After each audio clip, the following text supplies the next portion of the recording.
இந்த வீடியோ பார்த்துட்டு இருக்கிறவங்க எல்லாருக்குமே வணக்கம். நீங்க எல்லாரும் ரொம்ப நல்லா இருக்கீங்கன்னு நம்புறேன். நானும் ரொம்ப நல்லா இருக்கேன்.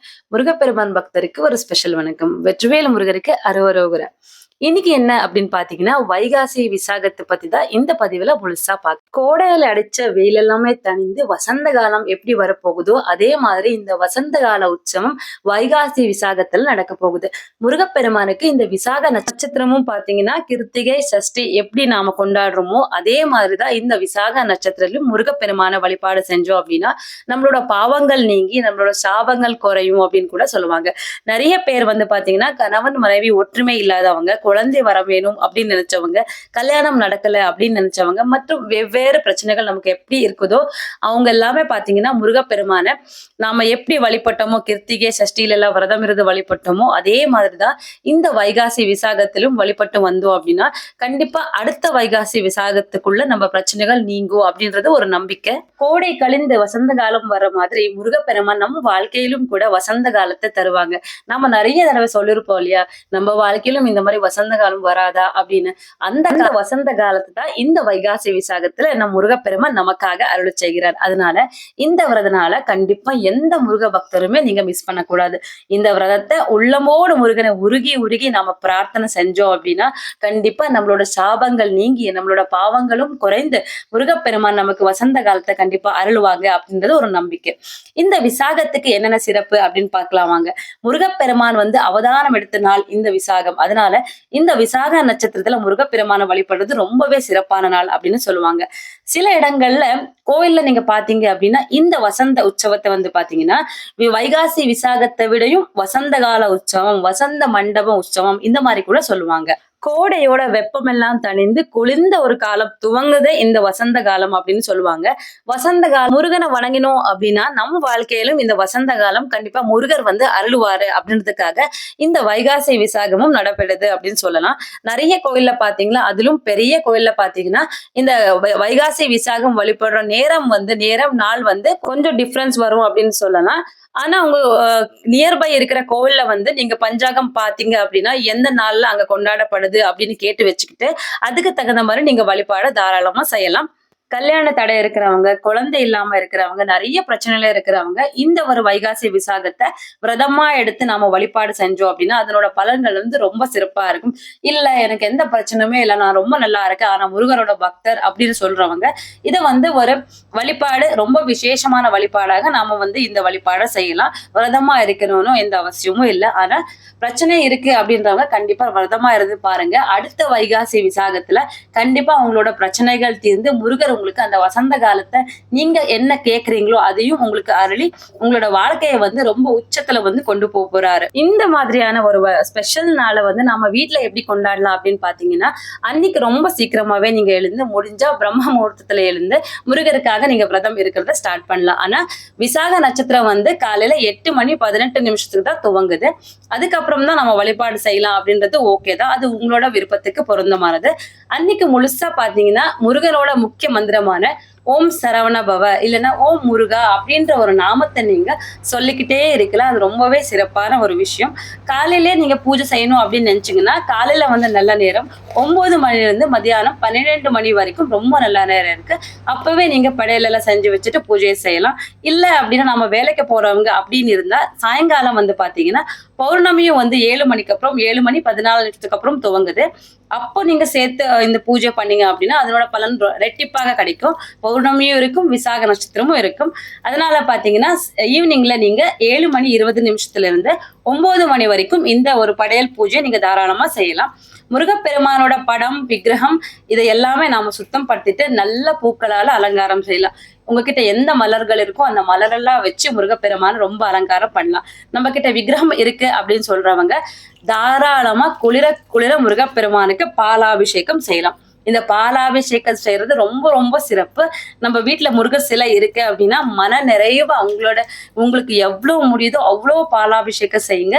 பாலாபிஷேகம் செய்ய செய்ய முருகரோட மனம் குளிர்ந்து நீங்க கேட்டதையெல்லாம் கண்டிப்பா கொடுப்பாங்க அப்படின்றது ஒரு நம்பிக்கை.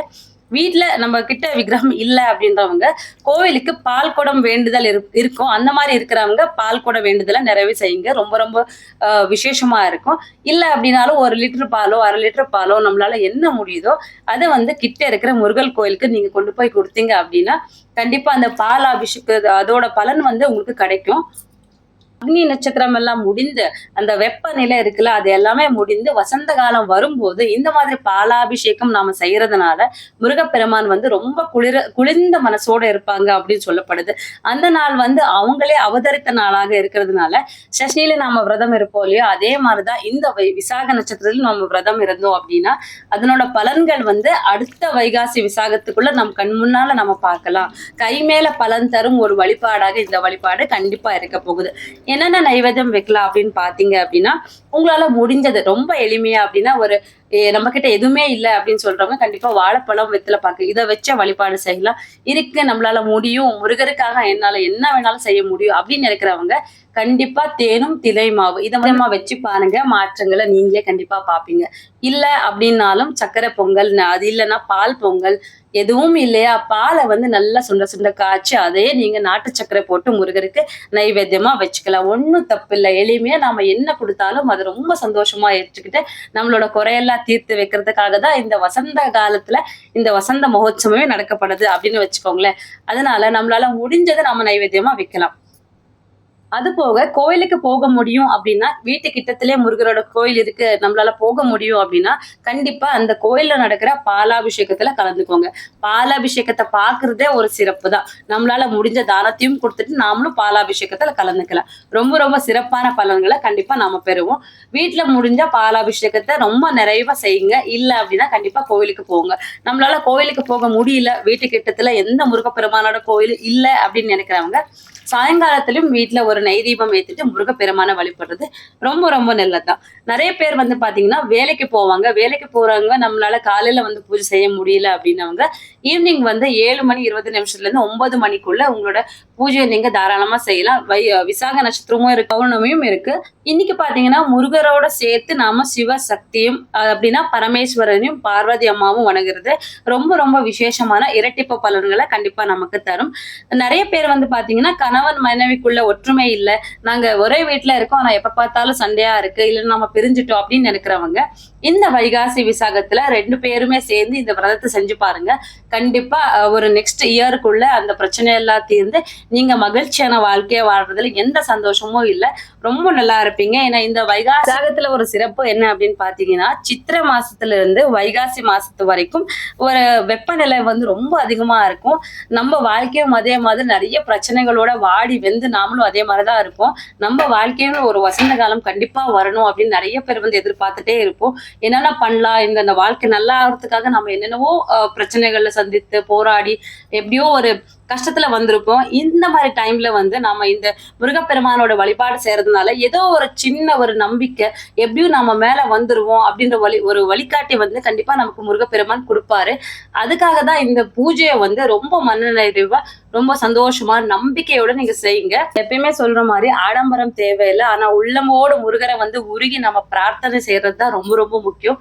நம்ம பக்திக்கு தான் முதல் இடமே இருக்கு. அதனால ரொம்ப பக்தியா ரொம்ப நம்பிக்கையா இந்த பூஜையை நீங்க செஞ்சு பாருங்க. இதனோட பலன்களை நீங்களே எனக்கு கமெண்ட் பண்ணி சொல்வீங்க. அந்த மாதிரி கை மேல பலன் தரக்கூடிய ஒரு வழிபாடாக இந்த வைகாசி விசாகம் இருக்க போகுது. உங்க வாழ்க்கையிலும் கண்டிப்பா ஒரு வசந்த காலம் நிச்சயமாக முருகப்பெருமான் வந்து உங்களுக்கு அருள்வாரு அப்படின்றது நானும் சொல்லிக்கிறேன்.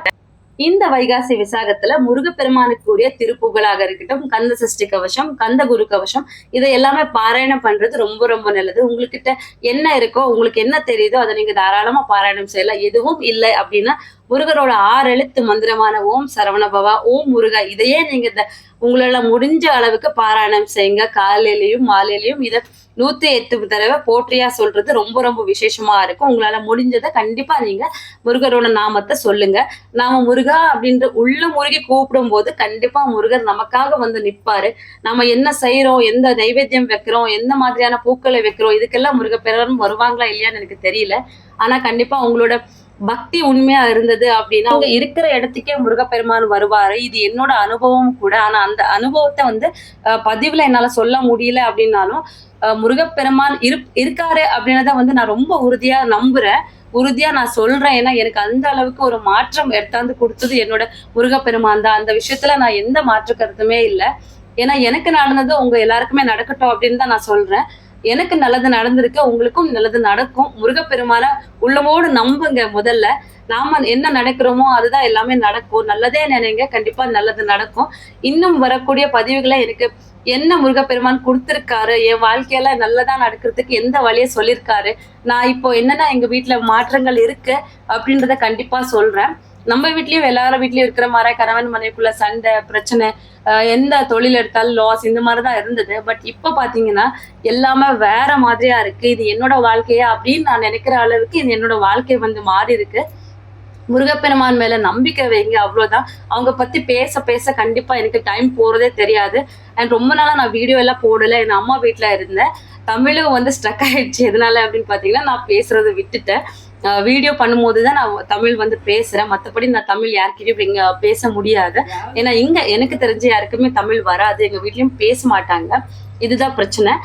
மத்தபடி என்னோட தமிழ் மறுபடியும் போக போக நல்லா இம்ப்ரூவ் பண்ணிக்கிறேன் அப்படின்னு நான் சொல்றேன். இந்த பதிவு உங்க எல்லாருக்குமே ரொம்ப ரொம்ப பிடிச்சிருக்கு அப்படின்னு நான் கண்டிப்பா நம்புறேன். இந்த பதிவு உங்க எல்லாருக்குமே பிடிச்சிருந்துச்சு அப்படின்னா கண்டிப்பா ஒரு லைக்கை தட்டி விட்டுருங்க. அது எனக்கு ரொம்ப ரொம்ப மோட்டிவேட்டடா இருக்கும். என் சேனல்ல வந்து சப்ஸ்கிரைப் பண்ண உங்க எல்லாருக்குமே நன்றி தெரிவிச்சுக்கிறேன். முருகப்பெருமான் உங்க எல்லாருக்குமே நீங்க கேட்டது எல்லாமே கொடுத்து நல் வாழ்க்கையை கொடுக்கணும் அப்படின்னு நானும் வேண்டிக்கிறேன். அது போக நான் நாளில இருந்து செவ்வாய்க்கிழமையில இருந்து முருகருக்கு 48 நாள் விரதம் இருக்க போறேன். அதுவும் எதுக்காக அப்படின்றத இன்னொரு பதிவுல கண்டிப்பா உங்க கூட நான் ஷேர் பண்ணிக்கிறேன். ஒரு சந்தோஷமான விஷயம் தான், அதையும் நான் ஷேர் பண்ணிக்கிறேன். எல்லாருமே இந்த வைகாசி விசாகத்தை ரொம்ப சந்தோஷமா கொண்டாடுங்க. முருகப்பெருமான் உங்க வாழ்க்கையில நல்லதே செய்வாரு. நம்பிக்கையோட கண்டிப்பா நல்லதே நடக்கும். அவ்வளவுதான். இன்னொரு வீடியோல கண்டிப்பா உங்களை எல்லாரும் சந்திக்கிறேன். அது வரைக்கும் உங்களிருந்து விடைபெறுகிறேன். நன்றி, வணக்கம், பாய்.